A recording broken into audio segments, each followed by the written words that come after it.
तो सबसे पहले तो मैं धन्यवाद देना चाहती हूँ सबका, जिनने भी मेरी प्रीवियस जो मैंने सीरीज स्टार्ट की थी प्रेडिक्शन ऑफ 4 मेजर प्लैनेट्स जो 2025 को मैंने प्रेडिक्शन किया था, जुपिटर, सैटर्न, राहु और केतु के आधार पे। ठीक है, उसको आप सब ने बहुत ही ज़्यादा लाइक किया, मेरे चैनल को सब्सक्राइब किया।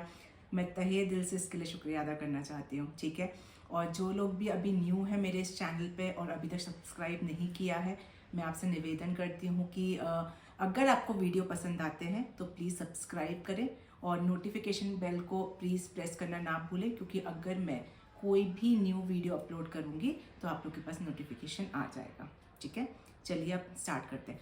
अब मैं ये जो न्यू सीरीज़ एक और जो अभी स्टार्ट कर रही हूँ, ठीक है, ये है शनि ग्रह का ट्रांजिट। ठीक है, जो शनि ग्रह एक्वेरियस, जिसको हम कुंभ राशि बोलते हैं, कुंभ राशि से मीन में जा रहे हैं, जिसको हम लोग पाइसेस भी बोलते हैं। ठीक है, तो सबसे पहले तो मैं थोड़ा सा इंट्रोडक्शन दूंगी। ठीक है, कि शनि ग्रह क्या है, कैसे क्या फल देते हैं, ठीक है, उससे कारक तत्वास क्या है। उसके बाद फिर मैं सारे 12 राशियों के लिए लेकर आऊँगी, 3-3 राशि करके मैंने डिवाइड करूँगी। ठीक है, तो आप लोग इंट्रोडक्शन ज़रूर सुनेगा और फिर जो भी आप लोग की राशि है वो आप लोग देख सकते हैं। और जो लोग सीखना चाहते हैं उनको तो मैं रिकमेंड करूँगी आप लोग पूरा वीडियो देखो बिना स्किप किए। ठीक है, तभी आपको ये समझ में आएगा कि शनि कैसे कैसे राशियों में चेंज होकर कैसे कैसे उनका फल चेंज हो रहा है।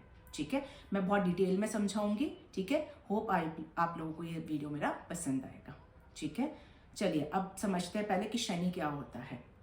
शनि बोलते ही ना सबके मन में डर लग जाता है। ठीक है, क्योंकि साढ़े साथी सबने सुनी होती है। ठीक है, ढैया सबने सुनी होती है, वर्ड सबने सुने रहते हैं। ठीक है, बट मीनिंग नहीं पता होता है। तो आप लोग ना कोई भी निष्कर्ष पर पहुंचने से पहले ना उसका मीनिंग समझिया करें, तब भी डिसाइड किया करें कि वो अच्छा है कि बुरा है। कि कोई भी चीज़ इस पृथ्वी पे ना पूरी बुरी होती है ना पूरी अच्छी होती है। ठीक है, हर किसी के पॉजिटिव एंड नेगेटिव पॉइंट्स होते हैं। पॉजिटिव पॉइंट्स है बहुत अच्छे से यूज़ करो, नेगेटिव पॉइंट्स है इंप्रूव करने की कोशिश करो, डरना क्यों है। ठीक है, और अच्छा, साढ़े साथी और ढैया जिसकी ख़त्म हो रही है और जिनकी स्टार्ट हो रही है, जिनकी पीक पे जाएगी सेटिंग, उसके लिए मैं एक अलग से वीडियो बनाऊंगी, वो लोग आप लोग मेरा देख सकते हो। ठीक है, अब देखो सैटर्न जो है वो आप लोग को पता ही है, ऑलरेडी बच्चे भी पढ़ते हैं, साइंस के स्टूडेंट्स भी पढ़ते हैं कि शनि बहुत बड़ा प्लैनेट होता है। ठीक है, और जो सैटर्न है वो सूर्य से 6th होता है। ठीक है, ये भी आप लोग को पता है। अब ये जो शनि है क्योंकि वो बड़ा है, ठीक है, अब ऐसे मान के चलो कोई बहुत मोटा इंसान है, ठीक है, तो उसको आप बोलोगे दौड़ो, तो वो अगर दौड़ेगा भी तो ऐसा लगेगा वो धीरे धीरे चल रहा है। ठीक है, तो सेम सैटर्न के साथ में है। सैटर्न क्योंकि बहुत बड़ा प्लैनेट है तो वो जिस गति से चलता है ना तो वो धीरे धीरे ही मूव करता है। ठीक है, और पूरा उसको चक्कर लगाने में पूरे 2.5 साल लगते हैं। एक राशि में वो पूरा 2.5 साल रहता है। ठीक है, तो जैसे मान लो फर्स्ट हाउस है, फर्स्ट हाउस में 2.5 साल रहेगा, फिर दूसरे हाउस में 2.5 साल रहेगा, फिर तीसरे हाउस में 2.5 साल रहेगा। तो ऐसे जो सैटर्न है पूरा 2.5 साल एक राशि में रहता है। अब ये जो सैटर्न प्लैनेट होता है, मैंने बताया कि बहुत बड़ा है, बहुत धीरे है। इसको ना दूसरा तरीका भी है समझने का। जो लोग 80-90 के लोग होते हैं, ठीक है, 89 के जो आपके घर में देखा होगा, बूढ़े लोग होंगे, आपकी दादा दादी, नाना नानी 18, उन लोग को ऑब्जर्व करना कि वो लोग क्या कैसे काम कर रहे हैं, क्या करें, वो एग्जैक्टली आपका सैटर्न है। ठीक है, अब कैसे वो लोग ने इतने लाइफ का पूरा एक्सपीरियंस किया है, इतना एक्सपीरियंस करने के बाद में वो लोग आपको जैसे स्टोरी सुनाते होंगे, मेरे लाइफ में ये हुआ वो हुआ, अपने कर्मों के आधार पे कुछ अच्छी स्टोरीज रहती होंगी, कुछ बुरी स्टोरी। तो सेम सैटर्न देता है। सैटर्न बहुत ज़्यादा कार्मिक प्लैनेट होता है। आपके कैसे कैसे कर्म रहे हैं, अच्छे हैं कि बुरे हैं, उसके आधार पर आपको सैटर्न रिजल्ट देता है। ठीक है, क्योंकि सैटर्न को एस्ट्रोलॉजिकल की भाषा में न्यायाधीश भी बोला गया है, जस्टिस। ठीक है, और जस्टिस किस पे होता है, ठीक है, सच के राह पे जस्टिस होता है, और कोई गलत करता है तो फिर उसको पकड़ा जाता है, उसको जेल हो जाती है। सेम शनि का काम है। आपने एक गलती करी, 10 टाइम्स को वो इक्वलाइज करके आपको पनिशमेंट देगा। आपने अच्छे कर्म किए, 10 टाइम्स को इक्वलाइज करके वो आपको अच्छी चीज देगा। ठीक है, इसलिए सैटर्न जितना पैसा दे सकता है ना, उतना कोई प्लैनेट पैसा आपको नहीं दे सकता, या जितनी खुशियां सैटर्न दे सकता है उतना कोई नहीं दे सकता है। ठीक है, सैटर्न को हार्डवर्क का कारक भी बताया गया है, हार्डवर्क, मेहनत का। ठीक है, वो उसको जैसे ओल्डी पीपल होते हैं, पूरे इतने साल रगड़ के इतनी मेहनत करते हैं, पहले जन्म लेंगे, फिर पढ़ेंगे, फिर पूरी जनरेशन उनकी निकल जाती है, फिर वो काम करेंगे, फिर रेस्पॉन्सिबिलिटी करेंगे, बच्चों की शादी करेंगे। तो आपने देखा पूरा मेहनत करके वो लोग फिर 80-90s के एज में आते हैं। ठीक है, तो सेम सैटर्न होता है आपका। ठीक है, ठीक है। तो अब मैंने बताया कि एक एक करके ऐसे रिस्पॉन्सिबिलिटी निभाते हैं। अब इसको मैच्योर का कारक भी बोला गया है, क्योंकि इतनी सारी रिस्पॉन्सिबिलिटी निभाने के बाद इंसान मैच्योर हो जाता है, क्योंकि बहुत सारे एक्सपीरियंस करता है, उस पर मेहनत करता है। ठीक है, तो इसलिए 70-80s के जो लोग रहते हैं वो लोग बहुत ज़्यादा मैच्योर होते हैं। तो जहाँ से भी सैटर्न आपका कनेक्ट करेगा वहाँ उस रिलेटेड आपको मैच्योरिटी डेफिनेटली आ जाती है। एज मतलब जैसे जैसे आपकी एज निकलती जाएगी वैसे वैसे आती जाएगी। सैटर्न को जैसे मैं एक एग्जांपल देती हूँ कि मान लो कोई शादी कर रहा है और कोई आप दादा दादी नाना नानी से बोले कि प्लानिंग करो उस चीज़ की, तो वो लोग क्या करेंगे, पहले अपनी बुकलेट उठाएंगे और नाम लिखना स्टार्ट कर देंगे। ठीक है, कि ये वो लोग कभी भी ऐसे मुंह से की हुई बातें नहीं करते हैं। ठीक है, हर चीज़ को वो नोट डाउन करेंगे पहले अपना। ठीक है, क्यों? क्योंकि सैटर्न को प्लानिंग और ऑर्गेनाइज्ड वे का कारक भी बोला गया है। हर चीज़ को वो डिसिप्लिन्ड वे में करता है। ठीक है, अब डिसिप्लिन कब होगा, जब हम उस चीज़ को बहुत प्रॉपर तरीके से करेंगे। ठीक है, तो वो सैटर्न को उसका भी कारक आपका बताया गया है, जो कि बहुत अच्छा होता है। ठीक है, तो इसलिए जो सैटर्न है वो जिम्मेदारियों का, हार्ड वर्क का, आपका डिसिप्लिन का, इन सब चीज़ का कारक भी होता है। अब इसको जो हार्डवर्क का कारक बताया गया है, तो ये लोग मेहनत करके ही यहाँ तक पहुँचते हैं। ठीक है, हर चीज़ आप देखो, बस आपको 70-80s लोगों को देखना है कि वो लोग कैसे करते हैं। अब माना उन लोग को बोला कि आप जैसे आप 70-80s के पीपलों के साथ चलोगे तो धीरे धीरे चलते हैं, वो लोग काम भी बहुत स्लो करते हैं, इसलिए स्लो कर रहे हैं, इसलिए वो प्लानिंग और ऑर्गेनाइज्ड वे में कर रहे हैं। ठीक है, इसलिए जो सैटर्न भी है ना, वो स्लो एंड स्टेडी का कारक होता है, एकदम धीरे धीरे आपको रिजल्ट देगा वो। ठीक है, आप इसको एक तरीके से और भी समझ सकते हो सैटर्न को, कि काल पुरुष कुंडली को जब भी आप ओपन करके देखोगे तो सैटर्न को 10th और 11th हाउस का कारक माना गया है। ठीक है, क्यों माना गया है?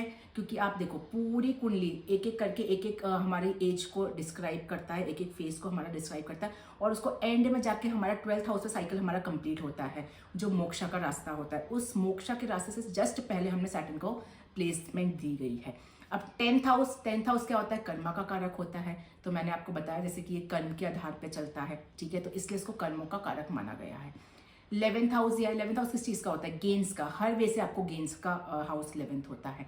अब कैसे आपके कर्म रहे हैं, अच्छे हैं कि बुरे हैं, उसके आधार पे आपको जनरल गेन्स, मतलब पूरे प्रोस्पेक्ट में बच्चा हो रहा है तो गेंस, शादी हो रही है तो गेंस, पैसा आ रहा है तो गेंस, सब टाइम का गेंस आपके कर्मों के आधार पे आपको रिजल्ट देता है। ठीक है, तो इसलिए मैंने बताया जितना प्लैनेट सैटर्न दे सकता है, जितनी खुशियां सैटर्न दे सकता है, उतना कोई प्लैनेट नहीं दे सकता।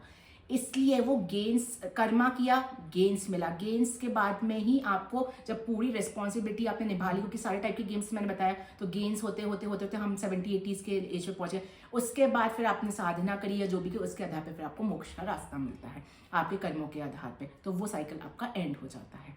ठीक है, तो इस टाइप से पूरा सैटर्न का साइकिल होता है आपका। सैटर्न को आयु का कारक भी माना गया है। ठीक है, क्योंकि 70-80s के लोग हैं तो पूरी इतनी आयु है। जिस भी हाउस में अगर 8th हाउस से कोई कनेक्शन बन रहा है सैटर्न का या कोई भी, तो उससे लेके आपकी एज इंक्रीमेंट ज़रूर हो जाता है या एज ज़्यादा होती है।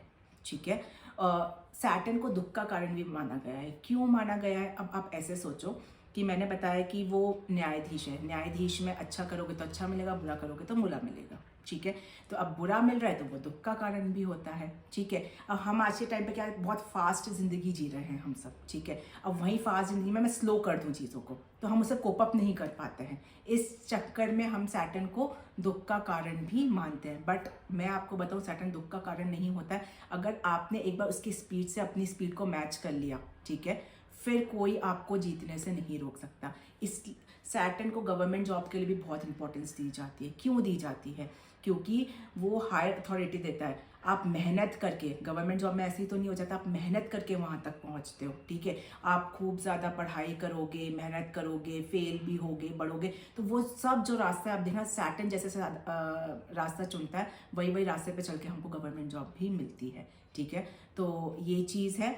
और मैंने आपको जैसे बताया कि सैटर्न रिस्पॉन्सिबिलिटी का बता दिया, मैच्योरिटी का बता दिया, मैंने एज का कारक बता दिया, दुख का है। ठीक है, ऑलमोस्ट मैंने आपको सब एक्सप्लेन कर दिया।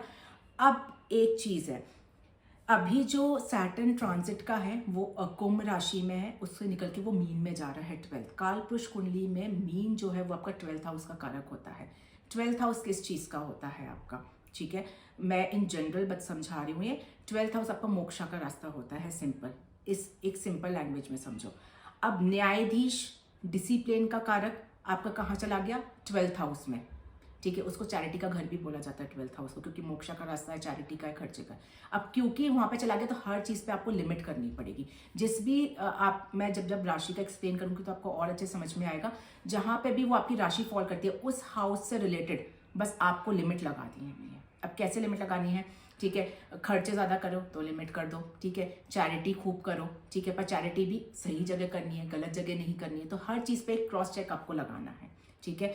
अब न्यायाधीश है, ठीक है, जस्टिस का कारक है, रिस्पॉन्सिबिलिटी का कारक है, वो आपके चैरिटी में आ गया। तो ये बस मान के आपको चल रहा है कि आप दान पुण्य करोगे तो इस एनर्जी से आप बहुत बच के रह पाओगे, ठीक है। अब आपके राशि में जिस भी जगह फॉल होगा तो उस पर क्या कंडीशन है, कितनी दृष्टियां है, उसके आधार पे एक्चुअल प्रेडिक्शन होता है। लेकिन ये जो मैं आपको समझाई हूँ एक जनरल प्रेडिक्शन है।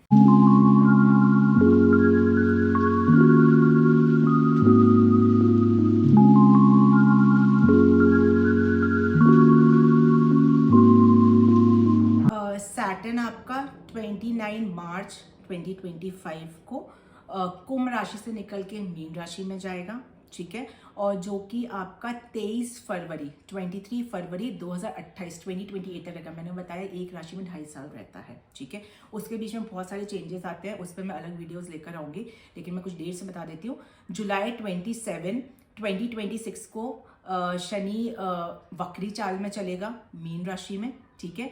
जून 3 2027 को सैटर्न मेष राशि मतलब एरीज में चला जाएगा।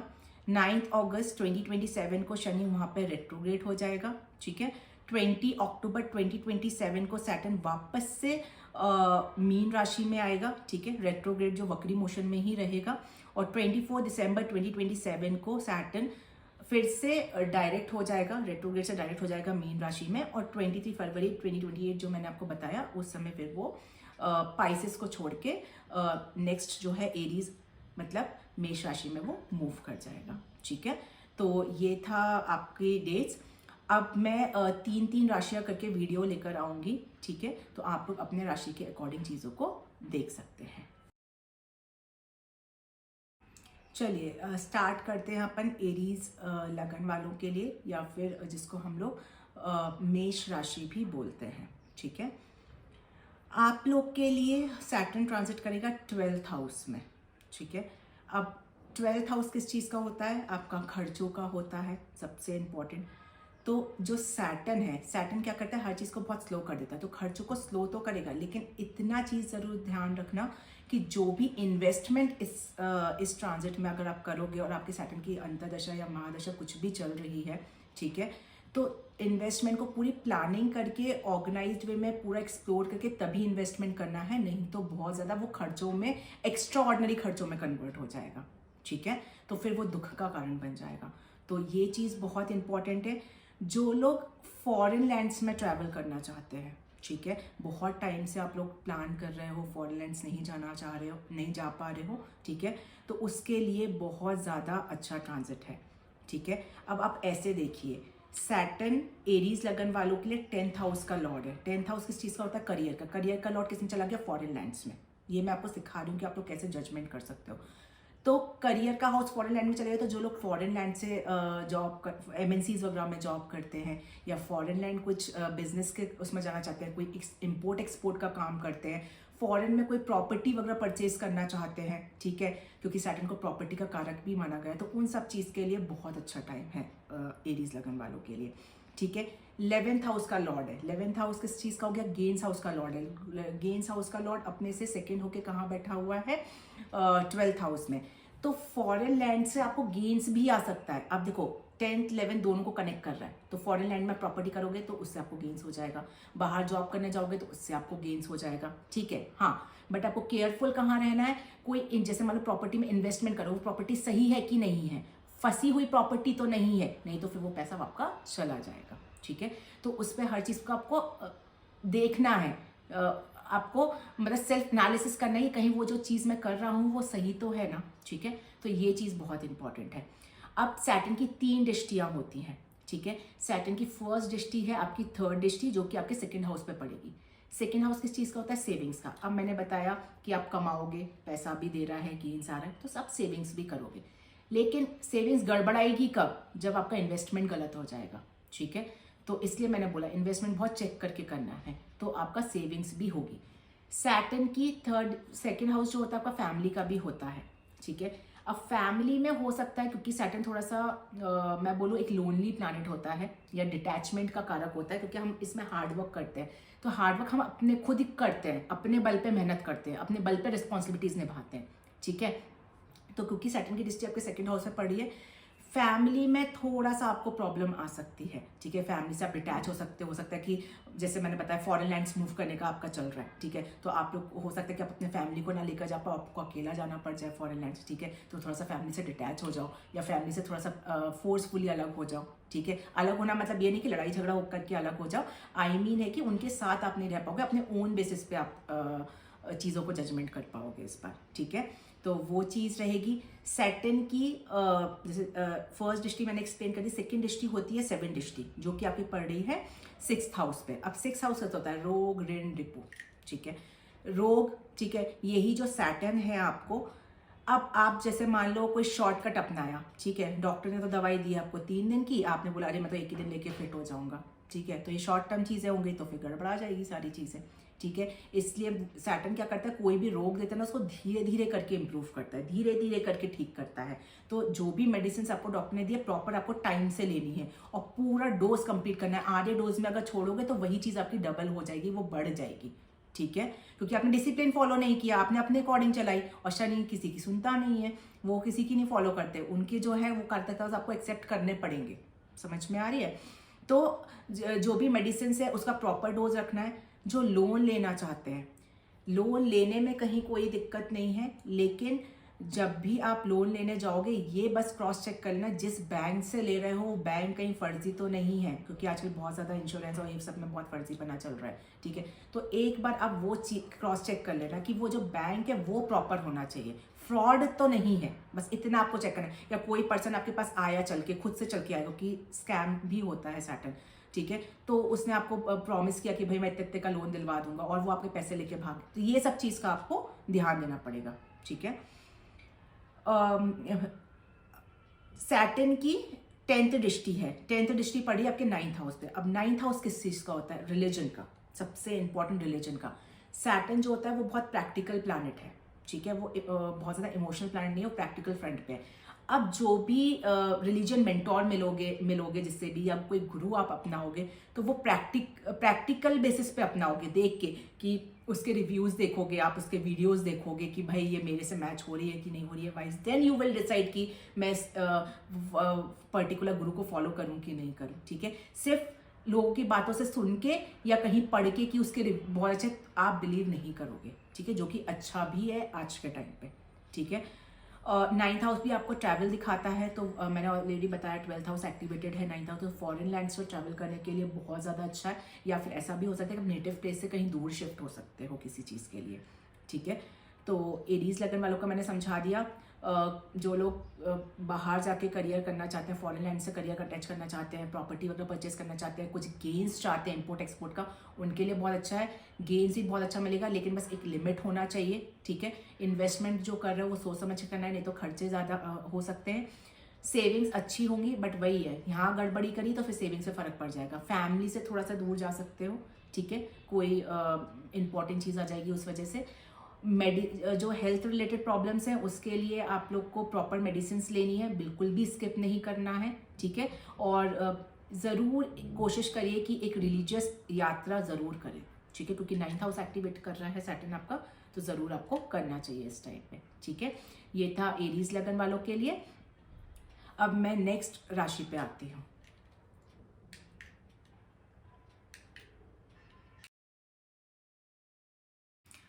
टॉरस राशि, ठीक है, जिसको वृष राशि भी बोलते हैं, ठीक है, टॉरस लग्न या वृष लग्न।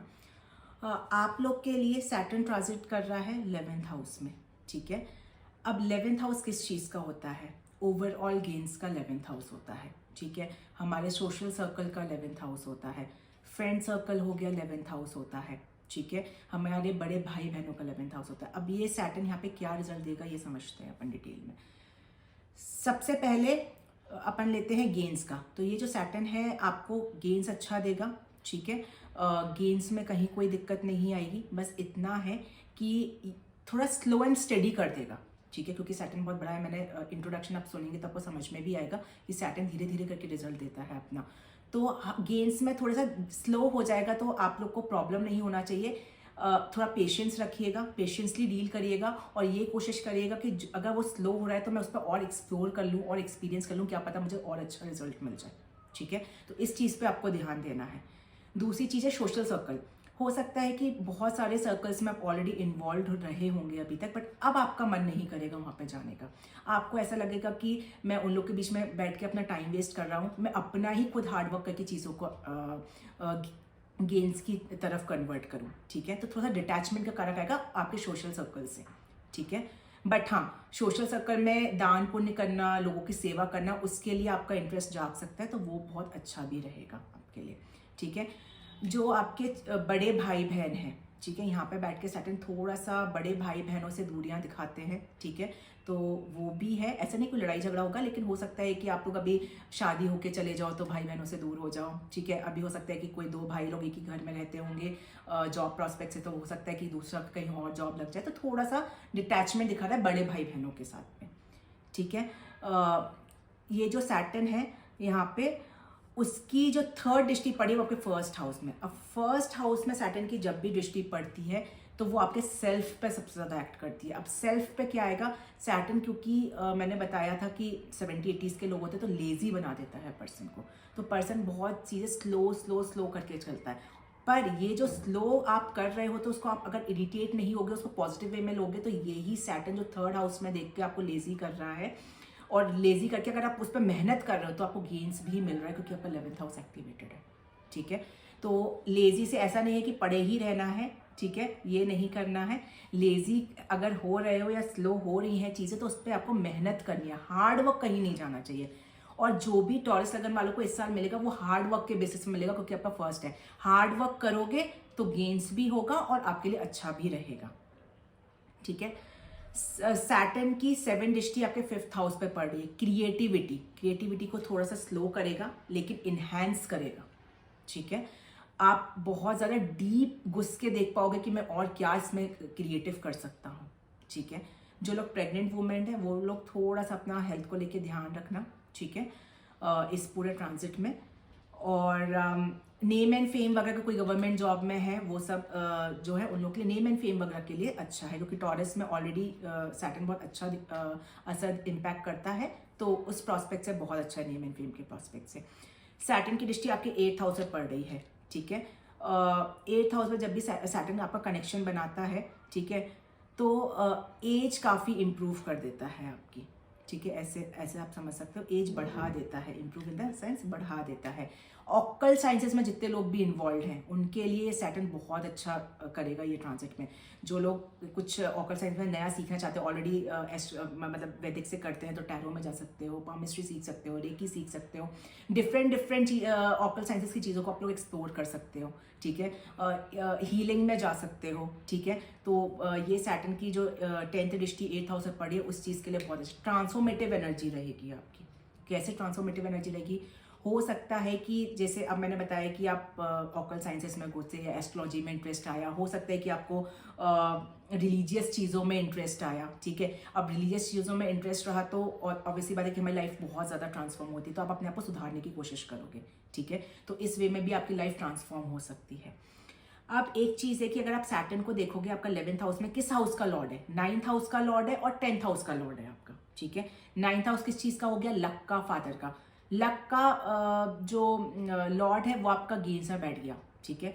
तो मैंने बोला अगर हार्ड वर्क करोगे, हार्ड वर्क के बिना कुछ नहीं मिला, हार्ड वर्क करोगे तो लक सपोर्ट करेगा, लक सपोर्ट करेगा तो गेन्स भी होगा आपको, ठीक है। इसलिए हार्ड वर्क और पेशेंस, ये दो चीज़ें इस साल बिल्कुल भी नहीं, इस साल ही मतलब इस ट्रांजिट में आपको बिल्कुल नहीं छोड़नी है, ठीक है। फादर के साथ रिलेशन या फिर फादर के हेल्थ को लेके थोड़ा सा केयरफुल रहिएगा, ठीक है, ये बहुत इंपॉर्टेंट पॉइंट है। दूसरी चीज़ ये है कि 10th हाउस का लॉर्ड, 10th हाउस किस चीज़ का, कर्म का लॉर्ड किसमें चला गया, गेन्स हाउस में, ठीक है। अब गेन्स कब मिलेगा, जब कर्म कैसे होंगे, अच्छे कि बुरे, ठीक है, ऑब्वियसली बात है, अच्छे ही रहेंगे तभी, ठीक है। तो कर्म आपको कैसे करने हैं इस ट्रांजिट में, अच्छे कर्म करने हैं। अच्छे कर्म करोगे तो यही जो 12th हाउस स्पाइसेस का जो सैटर्न है, दान पुण्य करोगे, ठीक है। ऑलरेडी मैंने एक्सप्लेन किया इंट्रोडक्शन में, आप सुन सकते हो, ये चैरिटी से कनेक्टेड किया गया है इसको, ठीक है। तो चैरिट दान पुण्य करोगे, लोगों की सेवा करोगे, ठीक है। सैटर्न को थोड़ा सा अनप्रिविलेज टाइप के लोगों को बताया गया है, ठीक है। तो उन लोग की अगर सेवा करके दान पुण्य करोगे कुछ भी, तो गेन्स इंक्रीज होगा आपका। और गलत कर्म करोगे, गलत कर्म में क्या हो गया, नॉनवेज खाना हो गया, स्मोकिंग करना हो गया, अल्कोहल हो गया, लॉटरी वगैरह हो गया, गलत कामों में पैसे लगाना हो गया, तो फिर जो आपके सब गेन्स है वो सब रखे रह जाएंगे, ठीक है। और फिर आप लोग परेशान हो जाओगे। इसलिए शनि को बहुत ज़्यादा कार्मिक प्लैनेट बताया गया है, ठीक है। पर टॉरस वालों के लिए सैटर्न बहुत अच्छा रिजल्ट देते हैं, इसलिए इसको खराब नहीं करना है। अच्छे कर्म करो, मेहनत करो, पेशेंस रखो, गेन्स आ रहा है, क्रिएटिविटी बहुत इनहेंस होगी, नेम एंड फेम मिलेगा, ठीक है। ऑकल्ट साइड से तो बहुत आगे जा सकते हो, धर्म के रास्ते पे जा सकते हो, उन सब चीज़ के लिए बहुत अच्छा है। बस अपने ऊपर जो थर्ड दृष्टि पड़ी है, बस अपने ऊपर लिमिट क्रॉस नहीं करनी है, किसी गलत एडिक्शन में नहीं पड़ना है, गलत संगति में नहीं पड़ना है। सोशल सर्कल से डिटैचमेंट कर लोगे, ये भी पॉसिबिलिटी है कि गलत सर्कल में भी जा सकते हो, ठीक है। तो गलत सर्कल वालों पे बिलीव नहीं करना है टॉरस लगन वाले, ठीक है। Thank you. अब मैं आती हूँ नेक्स्ट राशि पे।